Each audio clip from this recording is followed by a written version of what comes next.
Let's go live. Good evening. This is the where our January meeting of the Norwalk Parking Authority, and first on our agenda is the public. Oh, we have a roll call. Sorry. So this is the first time we've done this. So does roll call? Sorry, Chairman. Let me I can help you. We had to edit the agenda a little bit to follow the new city's format that we have. Is my screen being shared okay? Yes. Okay. So why don't you do the roll call and then you got Chairman Rains. Here. Vice Chairman Seebeck. Present. And Commissioner Ailey. Present. And we know Commissioner Fulham is running a little late, but when he jumps on, I'll make sure to let the group know.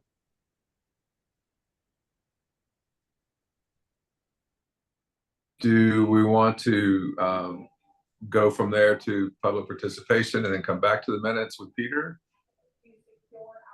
I think you're okay to go to the minutes because you have a majority here. Is that correct, Jim? Yep. Okay, then we'll stay on the agenda. Are there any comments or questions about the November meeting minutes? Hearing none, is there a motion to accept? So moved. Thank you, Matt. Second? Second. Thank you, Judd. All in favor? Aye. Aye. Aye. Excellent. Unanimous. So next will be the public participation.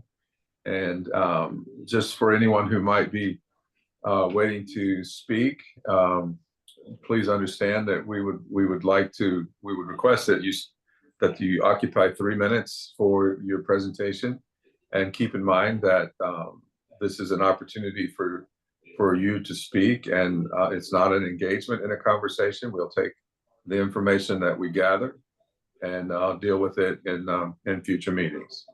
Is there anyone from the public who wishes to speak? There is not. All right, thank you. So hearing none, then we will move into reports.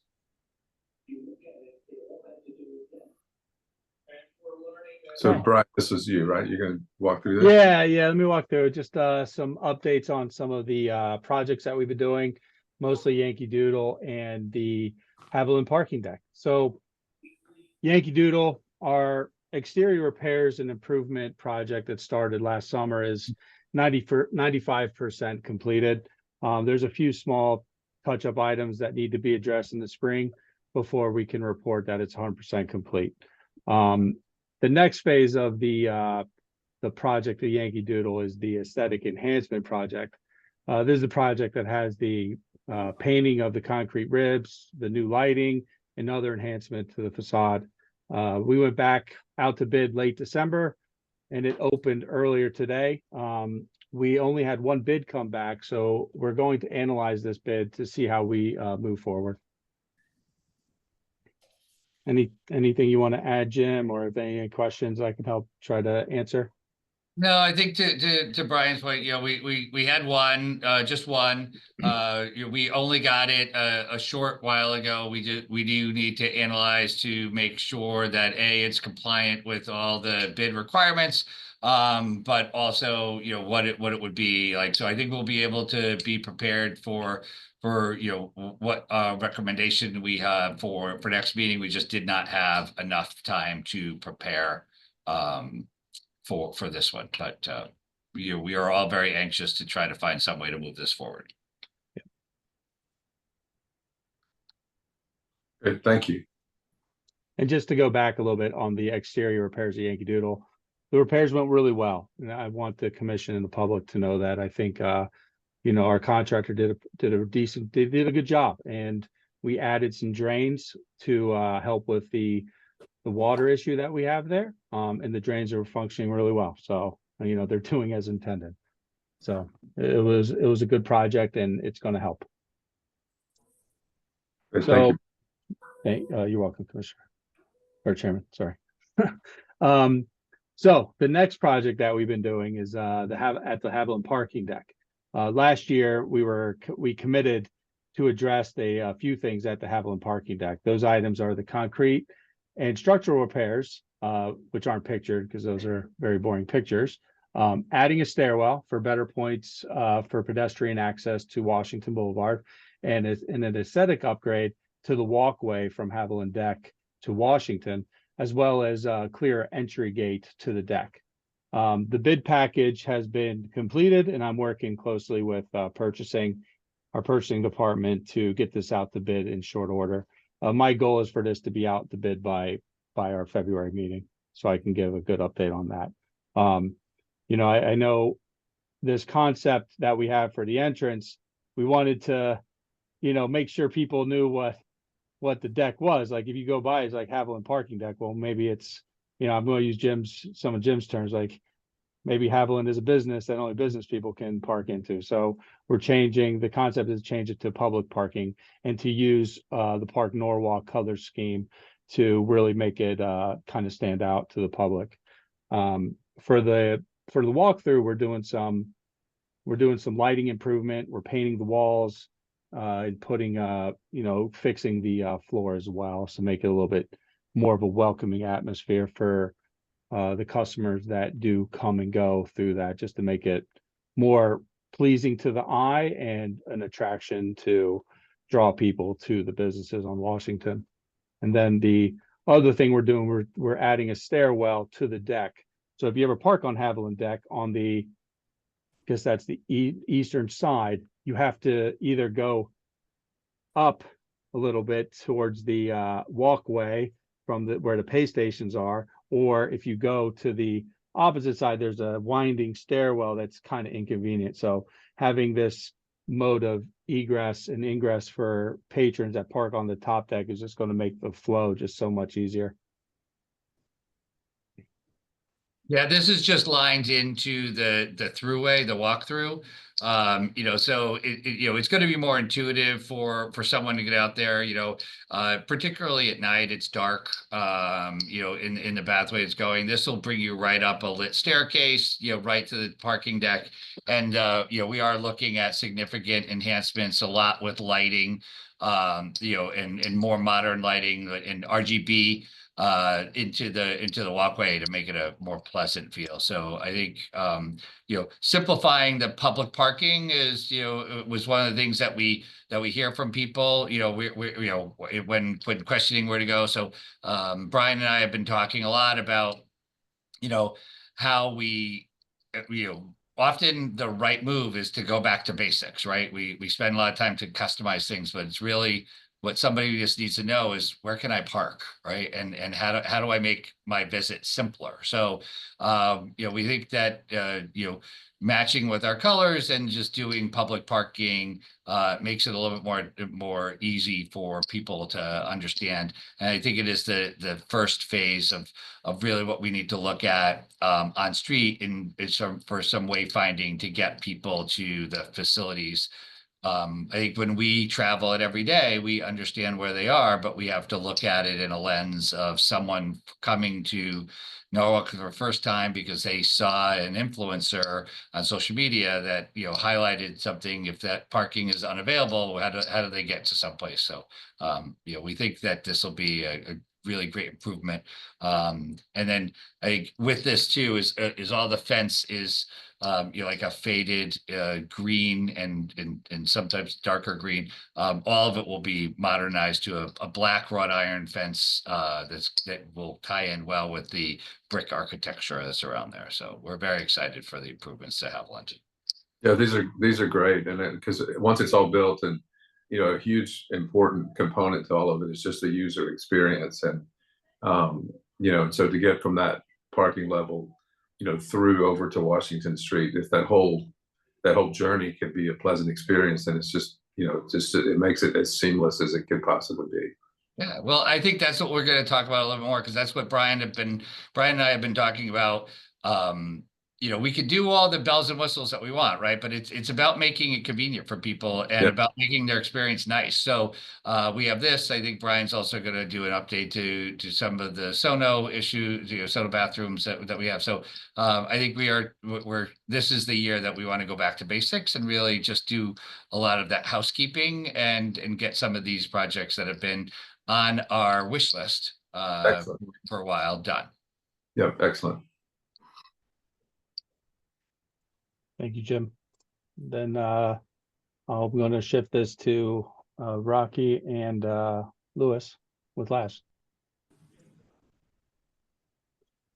Good evening, everyone, and Happy New Year. Since this is our first meeting from the New Year, Happy New Year, everyone.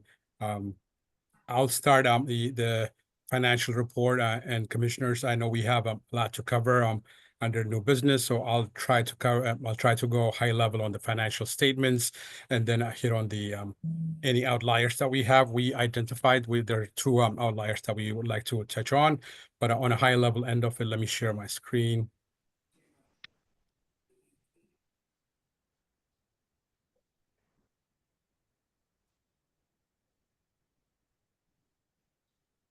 Can everyone see my screen? Yes. We finished for the month of December. We performed strong both on meter revenue, monthly revenue, and transient, with the exception of violation revenue that was offset by the loss and violation revenue. Parking revenue was 1.1% for the month compared to budget, and that was also offset by other revenue, a loss of $5,300, and that is due to the loss in revenue from the vending machines and lobster craft. And there's also a delay in the westbound concession areas. So that payment was made in January. So you'll see in the January financial that 2-month payment for the west side concession part. On your package, on page 12 of your package, I would like to go to that, describing the various revenue line items for the month of December. Meter revenue was under budget, and that is mainly coming from aggressive budgeting that we did for the month of December, anticipating increased activity from the holidays, but that did not happen. That's why we have that underperformance for the budget from meter revenue. On the transient parking side of it, we've seen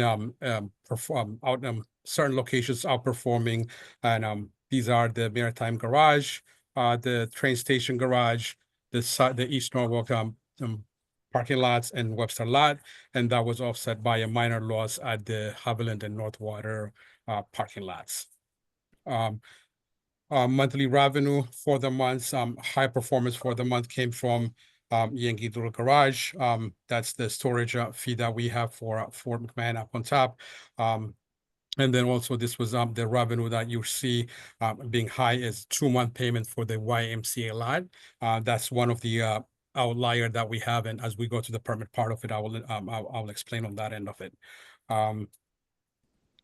Rocky, let me interrupt you for 1 second. I just wanted to make note that Commissioner Fulham had joined the call.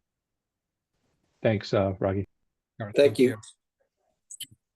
And as we go into the parking violation, you will see a major decline in revenue. That tells a good story that as the past couple of months, we have seen improved compliance. You'll see that in the violation revenue. So with the increased with the improved signage that we've done in our facilities, we're seeing an increased compliance, and that's why you're seeing we're behind budget on parking violation revenue. And on the expense side of it, we are under budget in expense, and that is mainly coming from payroll expense, snow expenses, and R&M. Snow expenses, we had very minor expenses and towards minor snow cleanup that was done towards the end of the month, but invoices have not hit the month. That is the saving that you're seeing in the snow expenses. going into the variance report, again, I'll remain on this page, page 13 of your package. For the variance report, operating expenses, we're under budget for the month. That is due to less supplies needed. At the same time, there's some consulting fees that we budgeted that did not come into for this month. Snow removal, yeah, you'll see a major variance in there as a saving. There are minor expenses that we anticipate that we haven't gotten, as I mentioned earlier.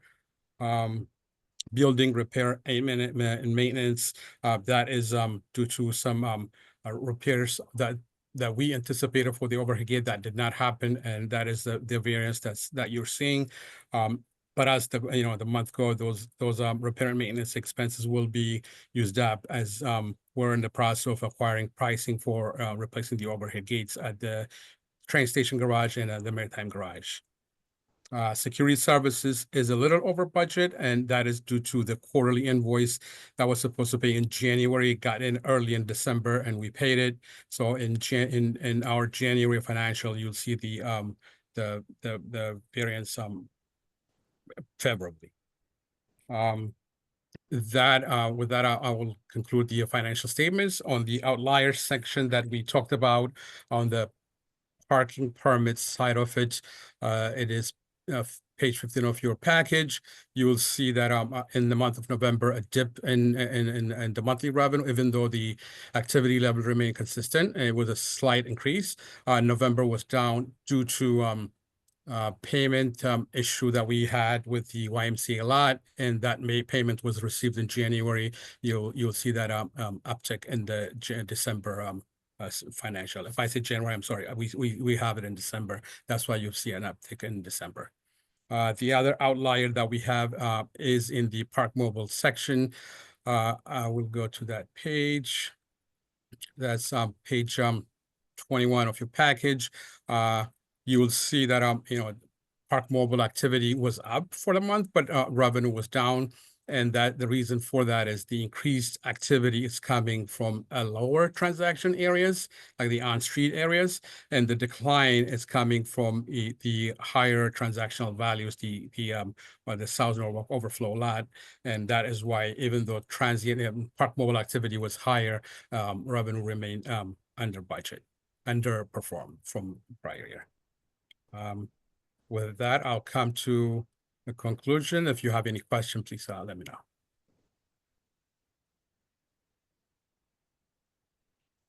Excellent. Thank you. Thank you, Siraj.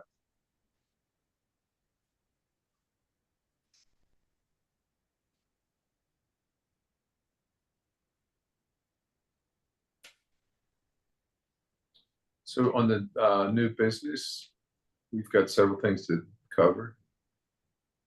Yes, sir. So let me get to the 2025-26 rate proposal that we brought. In November, we presented to the commission this rate proposal, an item that hasn't been discussed in 8 or so years. This proposal includes slight increases to the above pictured rates, as well as separating the sales tax imposed in 2020 for all of our transient rates. We did hear your feedback about you wanting even dollar amounts, which we worked to create those. Just a side note, I have set a goal to have a plan in front of the commission in February on future conditions assessments. Regular assessments are essential best practice for maintaining the safety, functionality, and longevity of infrastructure assets. By systematically evaluating the current state of our facilities, we can help identify potential issues early on, allowing for timely interventions that prevent minor problems from escalating into major costly repairs. I'd like the commission to discuss and take action on this proposal. The budget that will follow does include these rate changes as well.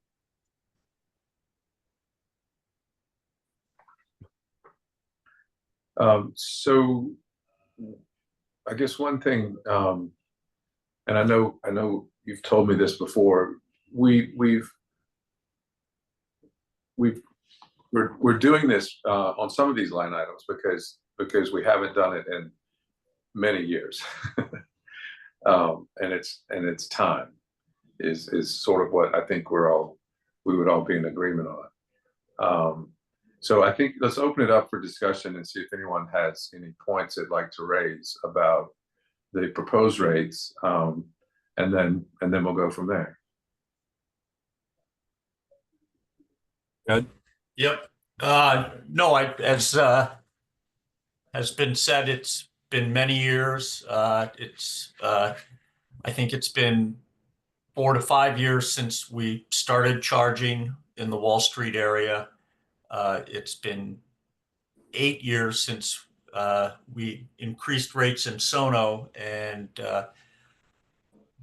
given the inflation rate, particularly over the last few years, I think this is necessary for us to maintain, to have enough income to maintain all of our infrastructure and things. So, and none of it is a dramatic increase. So I'm 100% behind this. Excellent. Thank you, Jeff. Matt, did you have your hand up? I can't see.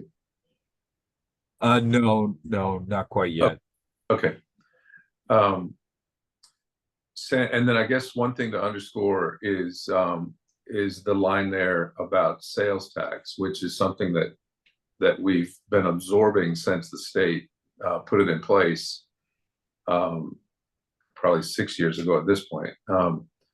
So I think that's a good element to include in the rates, so that the tax of usage isn't burdened by the parking authority.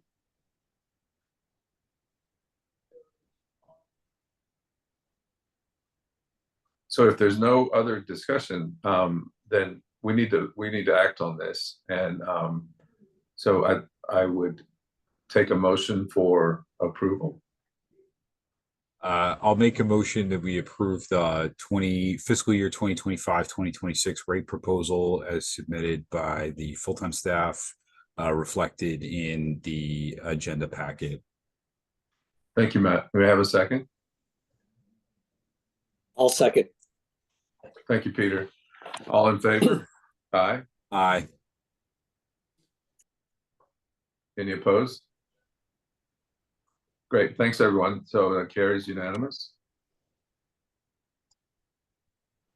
Okay, thank you, Commission. And then the next item is the budget for next year. Now I'll let Louis and Rocky take over for right now. Okay, Brian, thank you. Hello, everyone. Good evening. I'll go through the budget here, and then if you have any questions, let us know.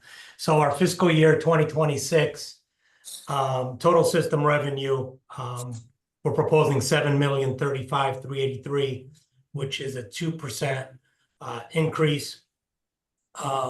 Also on the expenses, we are up 1.78% at $6,674,396, which leaves a fund balance of $369,87, being a 7.88% increase. Next page, Brian. So here I'll go through the different line item buckets. So starting with monthly, we're forecasting a 3.46% increase. And that is really based on the increased demand we're seeing at the South Norwalk train station. Transient, pretty similar, proposing a 3.25% increase, also based on the demand that we're seeing at South Norwalk Garage, and also a little bit of an increase at Yankel Doodle based on current trends. As for the meters, we're seeing a 4.92 increase, and that is really due to the current meter bag usage. Moving on to violations, as Rocky stated earlier, with the improved signage that has been done in the city, we are seeing a larger number of compliance, which is a good thing and tells a good story. Moving on to other revenue, just real quick to touch on concessions, that reduction in revenue is due to the removal of the vending machines, as you all are aware of. Okay, Brian, next page. So going through the expenses, personal benefits, this is really based on an increase on performance review on the personal benefits. Moving on to security service contracts. We do believe there's a reduction based on the 5-year average. So you see that delta there and that pickup. As I go through some of these line items, I'll focus on the larger variances just to be cognizant of everyone's time. Moving on to equipment, we are proposing the purchase of 2 new vehicles due to an aging fleet and R&M becoming costly. As you'll see in the line item below, you'll see 30,000 in savings. We're averaging about 15,000 in repairs per vehicle. And we assume that to continue to rise as the vehicles continue to get older. Reason why we're proposing and asking for the purchase of 2 new vehicles. Louis, if I could just hold you for 1 second, I wanted just to reiterate to the board, as you may recall, we did reduce this line item in previous budgets as we were coming out of COVID, and we have been really spending the time like making sure that our budget was tight and that we weren't looking to add large expenses to keep rates where they were and to there. But what we're finding now is we're at a point that it's costing us more to manage and maintain these older fleets. So we're really looking at 2 of the more problematic ones that look like if we do not purchase new ones, that their maintenance will exceed the value of it. So this is just yes, it's a little bit of a hit that we're taking here, but we hadn't had it in a little while. So it's kind of to get us back into normalcy to replace some of the fleet. They are hard. They don't, in many instances, they don't get a tremendous amount of mileage on it, but their mileage that they have it's constant. It's low mileage. It's low trips. They're driving around. It's always at low speeds. It's a stop and go environment, as it's in the city where, most of our cars, we get to go on the highway, we get to expand it. This is not really what happens this fleet. So it takes a little bit more of a wear and tear than a traditional vehicle. So just wanted to remind you of that one. So Yeah, and Jim, I think that if we don't take steps like this, then the cost compared to the total value of the fleet is relatively small, I would imagine. yes. So if we don't take these kinds of steps, then we'll wind up with a full fleet replacement At some point in time, yeah. What, And Jim, Louis, you said, I think I heard a number of 15,000. Is that 15,000 in repair bills over the course of a year? Yes, per vehicle. So we believe you can have those savings, obviously, if we were to purchase new vehicles, right? That 30K comes back of savings. So we're talking 30 for 2 vehicles. Correct. And what are those vehicles? Those are the enforcement vehicles. So they're cars, pickups, or SUVs. SUVs? Okay. They need to be SUV because they need to, for all weather, they need to be able right. to get through the snow in the winter,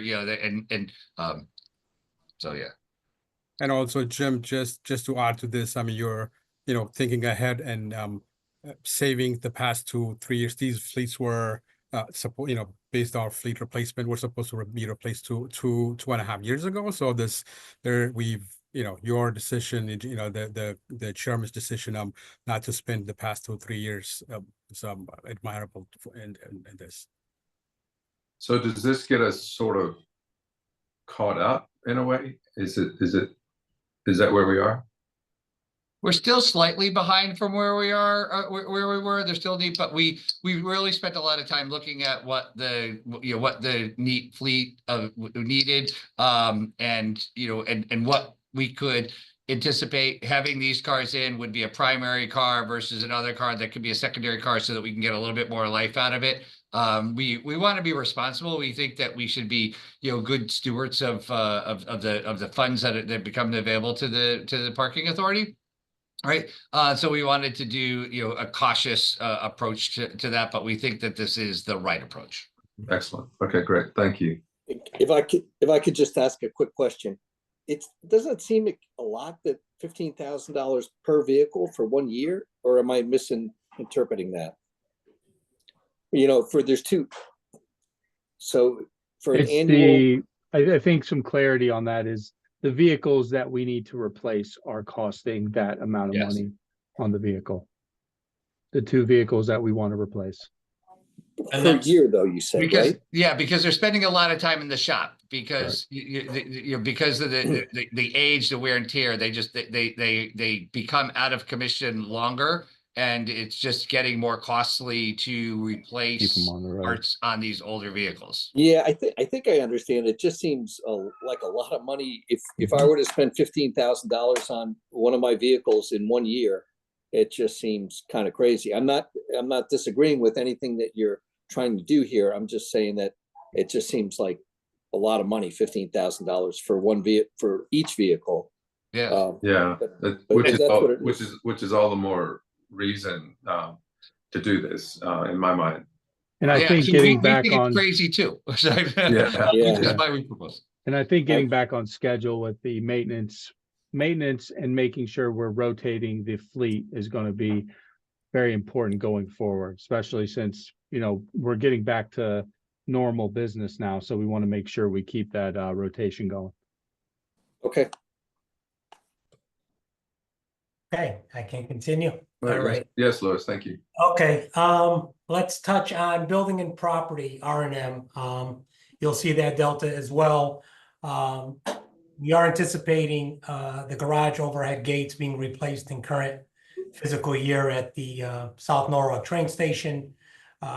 Hence the reduction in the RM line. And with the anticipated and everything going on with the capital improvements to the Haviland deck and the ankle doodle garage, we do project, a reduced R&M maintenance for fiscal year 2026. Moving on to some of the larger amounts service contracts.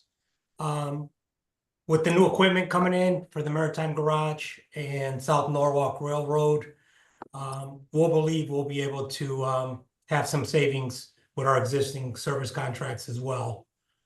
That's why there's a delta there. And then moving on to telephone and data communications. This is also based on the increased trend of the last 5 years. That's where that number is coming from. And then I think that pretty much wraps it up. Looking at the city administered expenses, there's a $16K delta there. That's really everything we get from the city controller. And that pretty much, if you can scroll down a little bit, Brian, I can't see what else we have left. Sorry, I have one item, but Vice Chair Seebeck had a question. He raised his hand. Thanks. So I want to just walk back towards the revenue, obviously, because we didn't adopt it until tonight. You didn't factor in what the potential changes to rate, how the changes in rate might affect the revenue estimates. Have you run a parallel, given that this has been out since November, as to how the rate change would affect the revenue line? Sure, you want to answer that one, Rocky? No, put some time into that. So I think what the commissioner is asking is, so they just adopted a rate increase. How is it, what is its effect on the budget? So Chairman, we did, based on prior conversations, based on where we were, we did include the rate increase as part of the overall budget and the determination. So the rate increase numbers are included there. Had you not moved forward with the budget, we would have reallocated that to a reduction. to this, but in one instance, like we're still paying on the taxes, but the taxes will now remain part of what the, what we're seeing, coming into, the capital outlay, like the leftover portion of it. But I think if I'm hearing your question right, is what you were asking for, its impact to that. So if that's the case, then yes, we did include it in it with the assumption that if you said in tonight's meeting, you didn't do it, we would have needed to make an amendment to that to reduce the revenue by what we're seeing from the increase. So based on hearing that, the only thing that we could potentially factor in is the additional, because there's a significant deduct for sales tax collected. Our assumption would be then to see the sales tax come through back as I'm sorry. So what you're saying is the sales tax revenue is built into the actual revenue line items, and we're deducting it out to show our payment to the state? Yeah. So we have to make a payment to the state. So it comes out to what that is. It's So- separated. Yes. So if that were the case, then basically we're showing flat revenue growth. We're not really anticipating really any additional activity within the system. So I think what we are anticipating we're seeing some increase of the parking at the Sono train station, right? But we factored in meter bags that are taking out of commission, but we're also looking at challenges. And when we looked at a rate increase, the rate increase is largely in the Wall Street area. It's a smaller section of the city, so not as widely taken. So that part of it is, but so we anticipate that we are showing an increase, but we're having it, but it'll be offset by that. So we do anticipate that we are seeing some challenges with Sono in transient parking, right? In Sono proper. I think we have a hope and anticipation that the improvements that we make to the facilities will be able, and the clarity will draw more people. But I think we need to present a budget that shows some level of security for you guys. And I think we want to take into consideration the slight reduction we've been seeing in transient activities that have been occurring in Sono. Okay. Rocky, can you and the last team kind of talk to how the Sono train station day rate increase, what does that mean for real passes based on prior performance? I mean, are we talking about a 10% lift? Are we talking, I imagine you mentioned that there was, I have a note here saying that you mentioned that there will be a increase in monthly activities at the train station. Can we talk about a little bit about how those day passes relate to the total proportion of revenue from the garage, and how that $2 plus up may factor into that 82,000 increase in transient? Commissioner, we did factor in that increase, but remember that the portion of that parking lot is being lost. So we were very conservative, even with the rate increases, the revenue that's coming from the overflow lot being reduced. And that's going to translate, as more people use the monthly parking at the garage, that's going to reduce, the number of space in the garage. So the increase that we're factoring in the overflow lot is, it's a $2 rate, but it is due to high demand, and then also reduced capacity from what we had.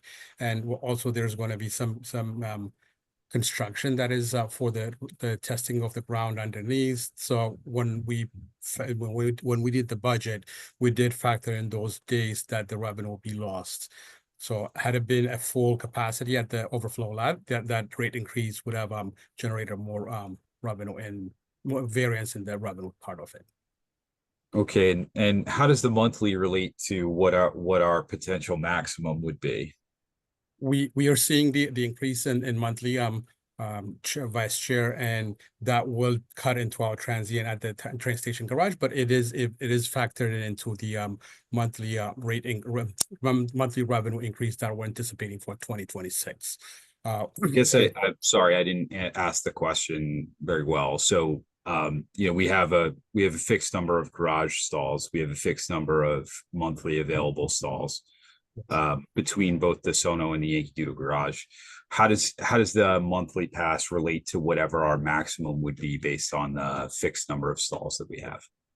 We are capping it at least at a 659 for this budget purpose. The number of monthly parkers in the garage at the South Norwalk train station garage, and it has a capacity of 700 spaces. So we are leaving a little room for transient, but capping it at 657 parkers for this 26 budget at the South Norwalk train station garage. Great. Does that Sorry, I have a couple more questions. I'm sorry, Judd. I don't mean to keep you hanging, but That's all right, Matt. Keep going. thanks, appreciate it. Got all night.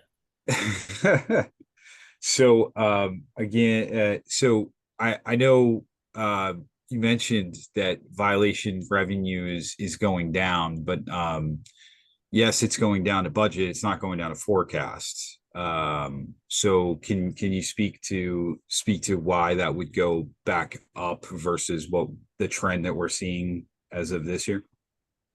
We're trending to finish at 1.349 for the current fiscal year that we're in, and we're budgeting 1.375 just to give room for us. Just there's the beach operation is coming up, and then also if there is any issue with customers not following compliance, so we just wanted to give a little bit buffer between the forecasted number and what we're budgeting for 2026.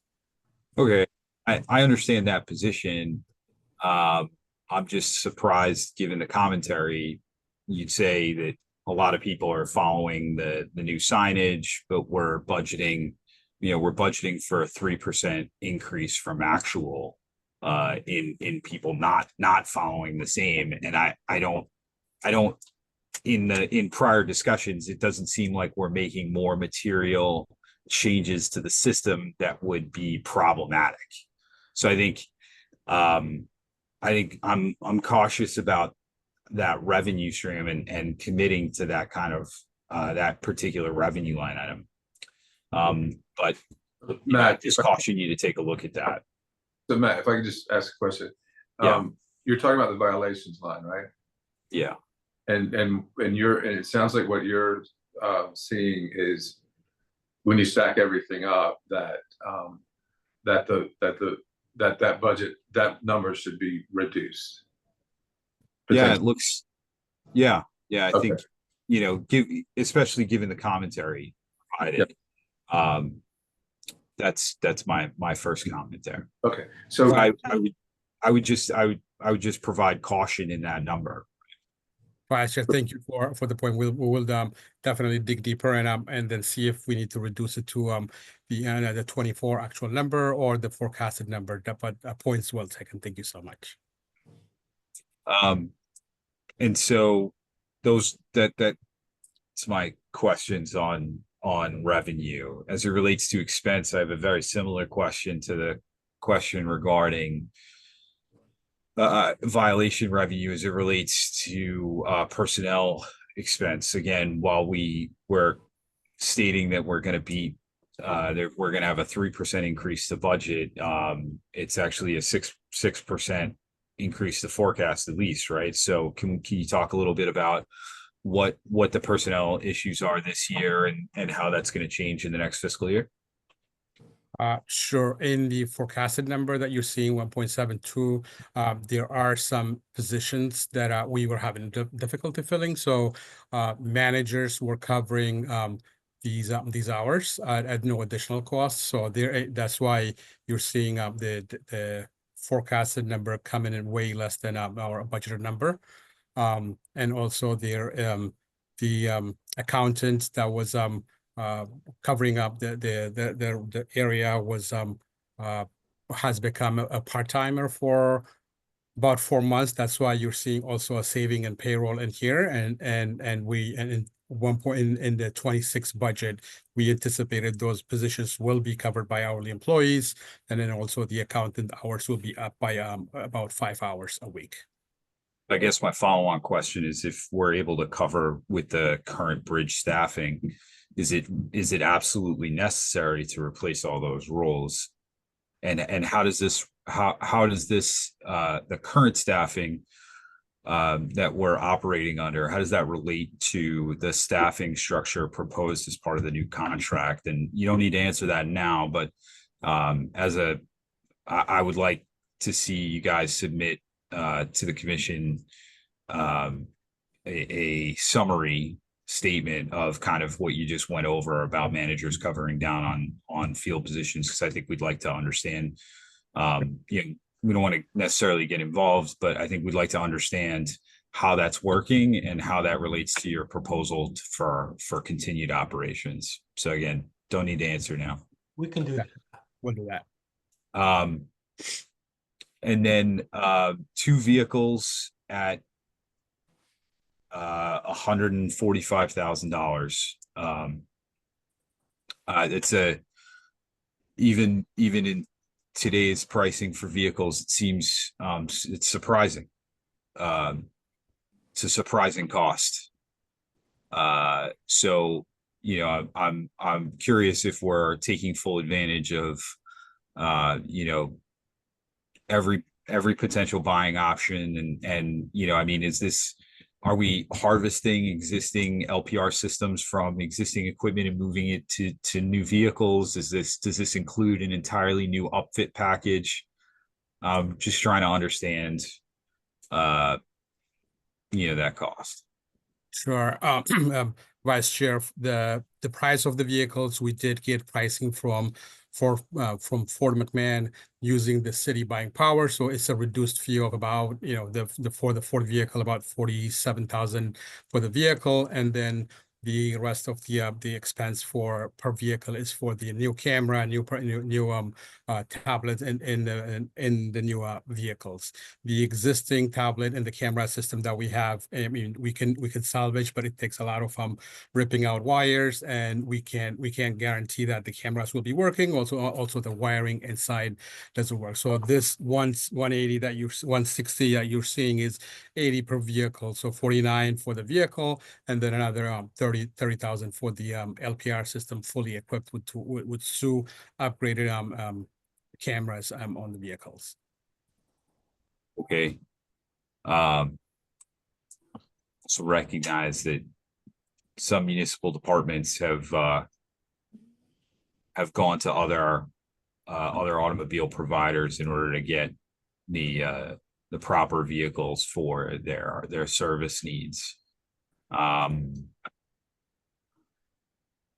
Understood. I just, I want to reiterate that we want to make sure that we're getting the best that we can possibly afford. It's just recognizing, looking at this budget, that's a significant expense. So, But maybe, Matt, when that's the question. when we approve the budget, maybe the thing to request is that there are other prices obtained before solidifying a deal with anybody. And that's, If I and that's can, sorry, go ahead, Jim. Yeah, so we are required to abide by the city's procurement process. In order to put out a budget, we can't get that number because it has to, it has to be approved. So that's why I think Rocky is talking to you about, we did look at what the city's procurement process was from purchasing of McMahon. And then we got that. So that is the number that we used, right? If when we get the procurement back, that number is less, then we'll have a variance that we'll be able to report to you. But we wanted to make sure that we had the dollar amount that was going to be, the higher dollar amount that was going to be representative of potential. I think also, Matt, in the outfitting, we did talk with Genteca, who is our license plate reader provider. They're actually at end of life. So it's also the recommendation that they're replaced. So rather than take a new vehicle and put, cameras that are potentially problems, we outfitted a new vehicle with all new equipment to do there. But again, all of that follows the city's procurement process, and we tried to give you a realistic number, but also probably a number a bit on the high side to make sure that we were able to cover, because we don't know what the prices are going to be until they come back. Makes sense. I appreciate that. And thank you, Jim. I'm not trying to be difficult here. I don't think you're never going to lie. We probably owed that point of clarification. I think in some of the instances we deal with it every day because we have the procurement requirement, and sometimes we forget to walk you guys through that process. But yes, everything we give you the maximum, and if we can come in lower, then most certainly we'll come in lower, and we'll have added revenue. And I think that would be the same on violations. We saw an increase in performance when we did the Wall Street pilot. We are just rolling out Sono. We'd like to believe that things fall through, but we should be representative to a cautious number. And if we come in lower, that's great, right? I think we keep a tight eye on that, but we wanted to make sure that we were we look at we can't forecast the fact that people will pay, right? We believe that the signs are leading us into that direction, but until we roll them out citywide, and they're actually getting rolled out now, right? They're there. I think the Sono, we didn't take into, when we talked to you about flat, we're really not flat, right? Because we lost 60 parking spaces, right? So that is, we lost 60 this year. So that was another thing that, I think we deal with it every day. So my apologies for not being forthcoming with it. It was just a great question that you had. It just didn't make sense. But so we are having a little bit of a loss of parking spaces over there, and I think so we're trying to balance supply and demand with a rate increase on the surface lot to push more people into the garage. Yeah, that makes sense. And free up some of those spaces, because we also want hourly spaces there that would also be able to support some of the tenants that we have in that building as well, right? So fair enough. And last question as it relates to expenses. Last team, can you talk to us a little bit about your liability insurance buy?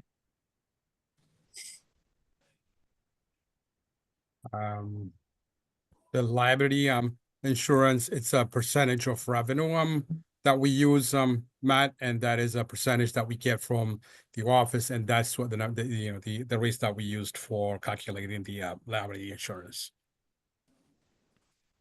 And I can get more details on it, but these are numbers that were sent from us from the claim department, and I can get those details. But these are numbers that were sent that you actually utilizes the revenue part, the revenue section. Yeah, I'm just curious. I don't mind having a larger budget, but when we're falling short and we are seeing an increase, I'm curious as to what the situation is as it relates to claims. Only in the sense that the rest of the commission and I, we may want to make a recommendation as to where to spend a little bit more money if we're starting to see that claim increase. Thank you, guys. Appreciate it. And that's it for me. I'll kick it to Judd. Thank you, Matt. Thank you. Sirat, the Sono garage is 700 spots. Is that correct? Yes. And we have permits sold for 657. Is that correct? But right now we're budgeting for the 26 year, for our fiscal year 26, around 657. But we're currently in the current month we have 634 permit parkers. Okay, so we're 65 spaces for transient in the garage. Yeah, not necessarily 65, because there's always the permit holders, they don't utilize their part. Right. But basis, in theory, yes, if they were to come all day, all in one day, yes. Right. Yes. Okay. And East Norwalk, what are the similar numbers there? We have a 210 permit parkers currently, and we're keeping it flat for East Norwalk, especially since we have lost some spaces on the New Haven bound, side of it. So until we get the real number, how many spaces that we're going to get back, we're keeping it flat for 26 bound number. So how many transient spaces would we have over there in East Norwalk? We are averaging on the Puch Hotel side, I'll say about 20 to 25 transient parkers. Okay, 20 of them are permit parkers. When we lost the other side of the station, most of those parkers came into the side. And also Jim and Brian, I know, negotiated additional overflow parking further out to towards the 95 entrance. So we're also sending an email for people to use that parking lot as an overflow lot. okay. I'm just asking because I just want to bring to everybody's attention, New York City started congestion pricing a couple of weeks ago, and I'd be very surprised if we don't see a big uptick at Sono parking and East Norwalk too. So Good point. Good point, John. be something interesting to watch over the coming months. Yeah, we have seen a slight uptick at the Sono garage since the congestion pricing went up. Already. Correct. Yeah. Okay. Well, that's good. No, it is. I think today we saw, 5 levels of the garage filled and only 100 on the roof left, right? I think it's promising. I think that will have a long-term effect. I don't know it has too much of an effect on East Norwalk because we did have such a reduction of spaces that are over there. We are at capacity for our permits, and we do have an overflow lot, and that overflow lot is really for construction. Is as ConnDOT takes spaces out of commission, it is an ability for us to move the permitted parkers a little further upstream, but to ensuring that they do remain a parking lot. It's somewhat challenging, to do this, and we recognize the inconvenience, but we're trying to do it through better communication with the permit holders. But I don't know that we're going to see that much of a difference in East Norwalk, but we do think that we have the ability to reclaim, our parkers in Sono. I think we are seeing some increase because of the congestion pricing, and we had a conversation with ConnDOT today to look for information regarding ridership increases, and Brian and I were speaking earlier today about really looking at for a next meeting, looking at a chart for you guys to see where it is, because we think that we'll be having something. We think we'll be able to show a trend line that's directly affecting the congestion pricing. Yeah, I think the occupancy is very important, especially now, and it's going to help us. It's going to help us address everything we're talking about today. It's especially like rates and the conversations we have. Instead of waiting another 8 years, we're going to do it every year, or maybe occupancy becomes a problem, then we need to address that. And having that in front of you is going to be a big help. Excellent. Great. Thank you. Yeah, those would be great tools. I just had a quick question, if I may. Sarak, how long had those vehicles been in use? Just curious, that are being replaced. The enforcement vehicles? Yes, Since 2018, 2000, so 6 years, 7 years. going into, yes. So Okay, just wanted to know. Okay, thanks. Okay. Thank you for the questions. And then the last thing on the budget is the capital budget request. We're requesting a bond of 1.75 million to continue the essential concrete repairs at Yankee Doodle Garage. This request follows the condition assessment that was conducted a few years ago. And again, I just want to reiterate the plan that we're talking about doing with these is to have either it's a year. I'm hearing every 2 years is probably a good idea for a good time limit to have a conditions assessment done, so we can track all the progress we're making, and also to address anything that might pop up that we need to prioritize immediately. since the initial assessment, we have made progress in addressing some of the identified issues.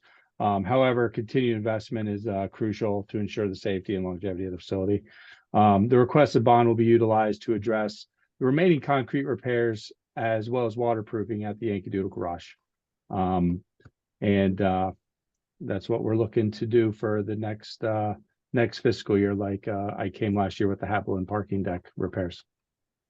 So before we discuss this, do we act on the budget first and then this second, or are they tied together? They're tied together, but if I could take a little briefing, a little bit more on the capital budget, because it was a repair, it was an increase that we added to in our budget season, and in large part it is due to the city made some changes in zoning regulations that reduced parking requirements, and eliminated parking requirements in some areas. We have 2 developments that are occurring or scheduled to occur in Wall Street that we are anticipating will bring an increase to demand in the Yankee Doodle Garage. So in an area where we thought we had a little bit more time to work on these repairs in a slower, more progressive manner, if we are at capacity in the Yankee Doodle Garage, we have limited ability to move people around to actually do the concrete repair work. So we really felt that, since it was identified in the conditions assessment report, that we address those in full order now at this facility. It is one of the older facilities that we have,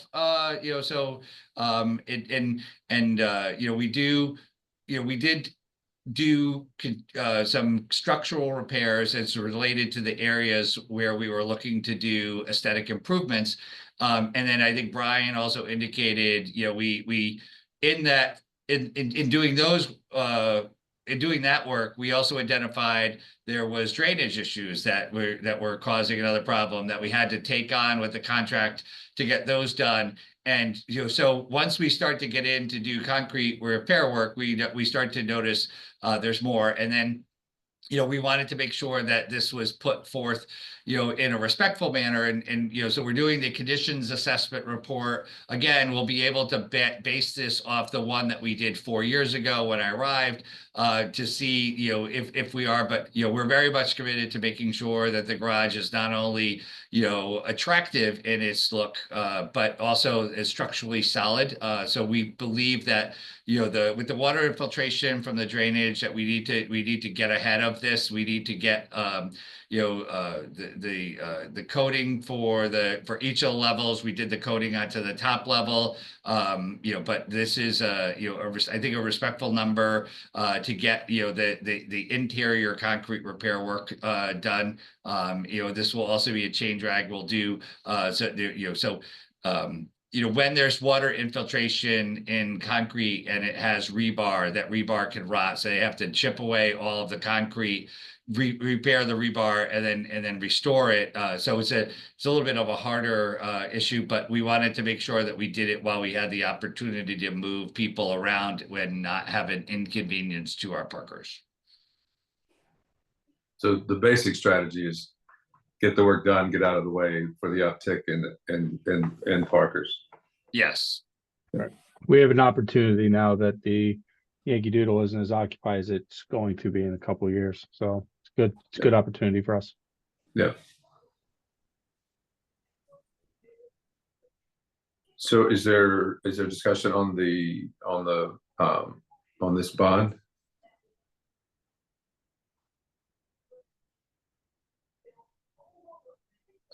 So with that, we would act on both of these together. So we need a motion to approve. Is that where we are?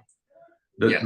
Is the things that you brought up, do you feel comfortable that with the additional information you asked for, that would satisfy that? Should we act on this today, or do we need to wait on what you were asking about?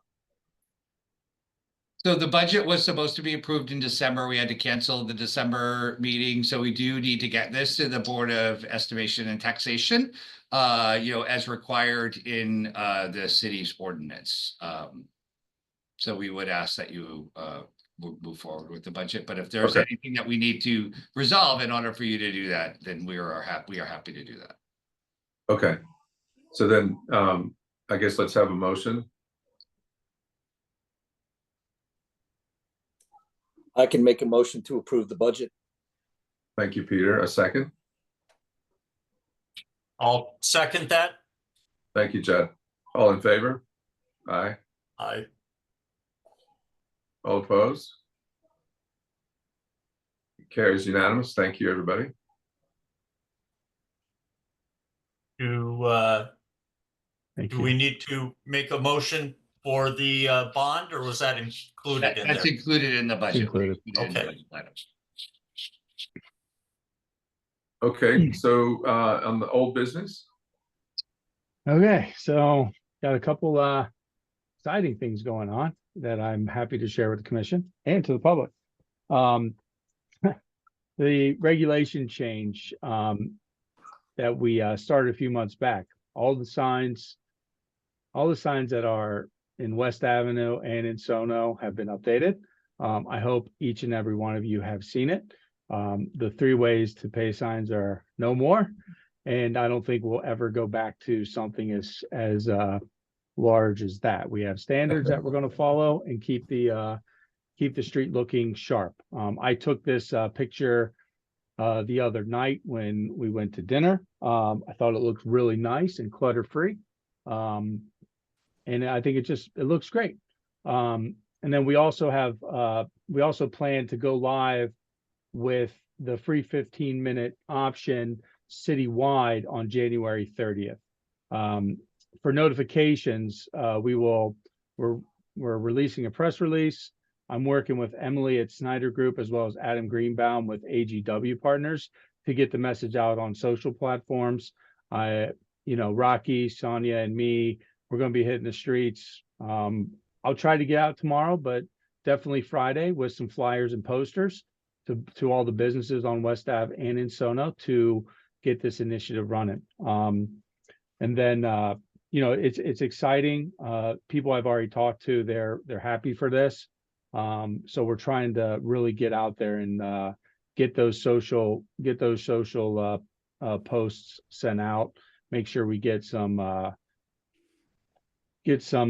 what's the word I'm looking for? Just to get some reach that we need to make this successful. And also I wanted to add that we are also organizing a public meeting where together with AGW Partners, with Laz and some of our vendors to kind of have an open forum, hear comments from the public, just to hear what's going on, what their troubles are, what their, whatever parking issues they have, so we can hear them. And also maybe it's an educational piece where we can maybe say where a misconception is to try to help them understand what's going on, why regulations there, why the 15-minute options here, or whatever the case is. But and it's also going to be there for us to present some solutions that might be appealing to them, so we can really target what we go forward with initiatives to make sure that we're not doing anything that's not going to be a help to maybe business owners. The engagement will help us better understand the parking issues the public may have, and we can tailor solutions around that.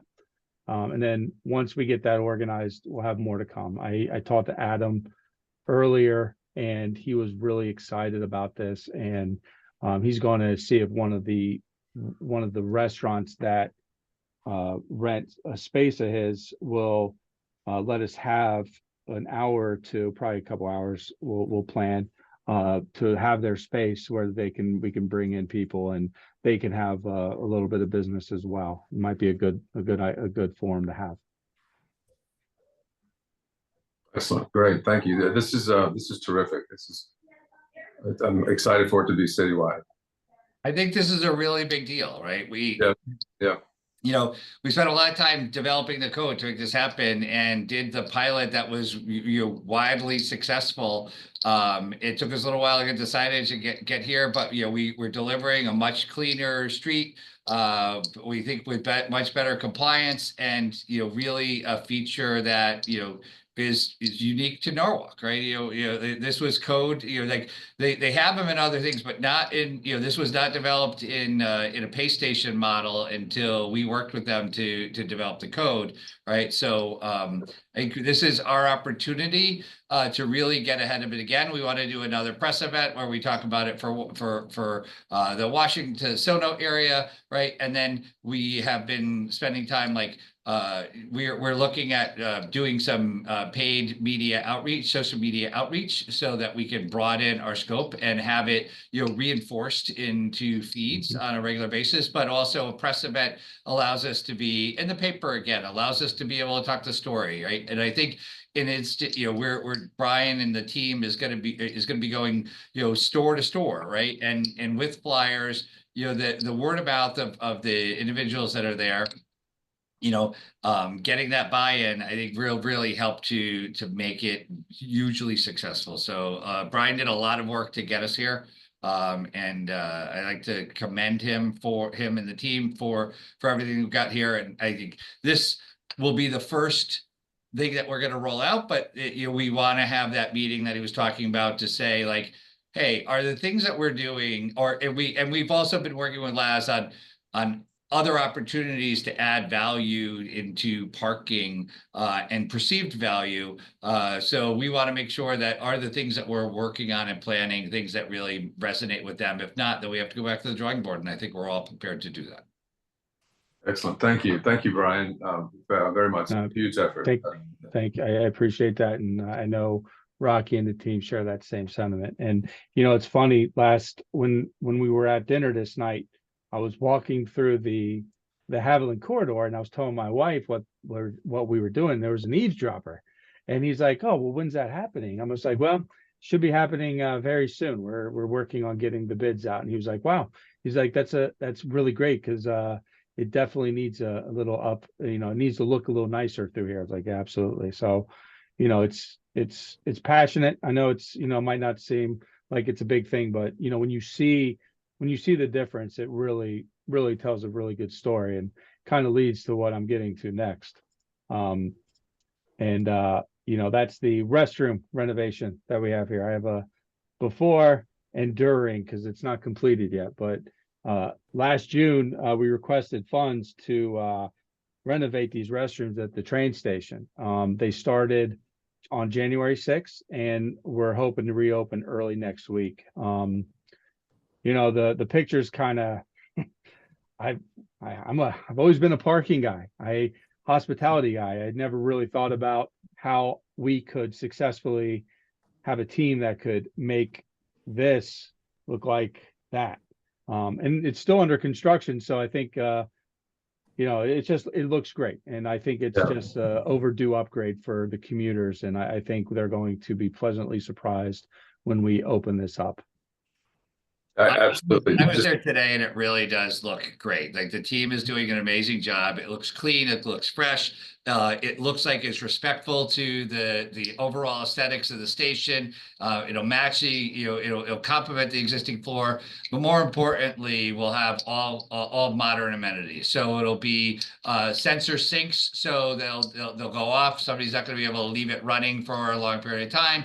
Auto flush toilets, auto flush urinals, hands-free hand dryers. New baby station changing stations, and also automatic air freshener throughout the facility that goes off on a regular basis. So really, we're excited to see it come together. The new stalls the partitions that will be there are they're into a gray, so it really is some nice warm colors that are going in there. So if you're in the Sono train station, take a look at our new bathrooms. Yeah, when I was there the other day, it truly does look fantastic. It's such a dramatic difference from where it was. So again, thank you, Brian. I know you've put a lot of effort into this as well. Thank you. Yeah, thanks. I think, you know, we're doing, and, you know, as a commission, you guys should also know that you guys are leading this. You guys are allowing us and making the decisions to make this stuff happen, and being able to help the facilities by allocating these funds, just making the experience that we've always been talking about and reiterated by the chairman earlier today. It just makes it a lot better. We're doing a lot over there. We have the new park system that's getting installed. We're working on getting automatic, couple ADA accessible doors on the platform and inside the garage. So things are changing, and this is just one of the outcomes that we've all been working on. Because I do not want to take all the credit for this. It takes a lot of people. It takes a lot of me popping my head into Jim's office, be like, "Hey, Jim, you got a second?" Or just calling Rocky 100 times, and then asking for your time to see how everything runs. And I want you guys to know that this is your efforts too. Yeah, well, it truly looks great. It's excellent. Thank you. Any Okay, well, thank questions you. on anything that's going on, or you good? I just wanted to say thank you. Everything is looking really good and happening and moving forward, and it's you guys are an asset to the city. Thank you. Yeah, absolutely. Thank you. Absolutely. So if there's no further discussion, then we could move for adjournment. Motion to So- adjourn. Thank you, Peter. Second. Second. Thank you, Matt. All in favor? Aye. I- Beautiful. All right, everybody, have a great evening. Thank you very much for your time tonight. We covered a lot of ground, and it's all really good. Thank you. Thank you. Good night. Good night. Good night. Take care. Bye-bye.